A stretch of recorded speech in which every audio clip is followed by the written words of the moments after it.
city begins to awaken. We are seeing cars on this early Monday morning take to the streets, many of them likely having breakfast, planning to go to the grocery stores today, doing all of these normal things, seemingly unaware of the absolute dependence they have on these truckers and the work they're doing. Truckers standing up not only for themselves and their own work, but for all against vaccine mandates. Now, the truck convoy to Ottawa is something to behold firsthand. I saw it in Edmonton, but it looked like sparkling Christmas lights from the sky. And how do I know that? Well, my friend Adam Soos in Calgary and some members of the Calgary Rebel team took a helicopter up on Monday to get some proper visuals of the enormous convoy as it left Calgary to head east all the way to Ottawa. Joining me now is my friend Adam Soos with all the details. Adam, how on earth did you end up in a helicopter? Well, we graciously had, I have you to thank to some extent, a friend of Rebel reach out. For those out there saying, how much are you spending on a helicopter? Well, luckily, we don't take our donations and spend it on stuff like that. But sometimes gracious supporters who have a helicopter are willing to help out. So Matt Hassan reached out and he offered us, he said, I'm going to be flying over. I've got a couple seats. Do you got a couple Rebels who want to tag along? And we said, yes, of course.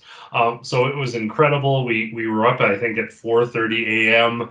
to be out of the city. It was dark for hours. Even before the helicopter took off, it was still pitch black. We could barely see anything.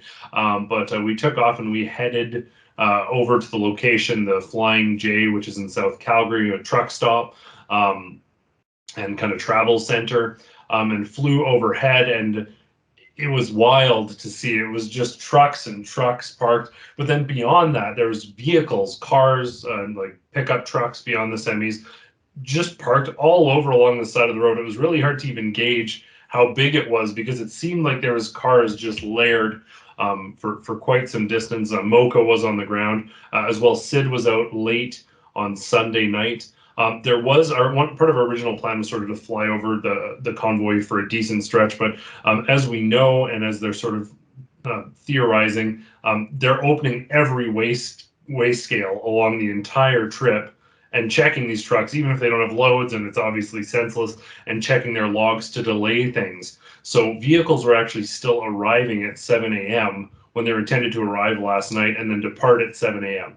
So the convoy was still very much gathering at the stop, but with it being so dark out, all the trucks were flashing all their lights. It looked almost like a big Vegas music festival or something from the skies. To see it was pretty incredible.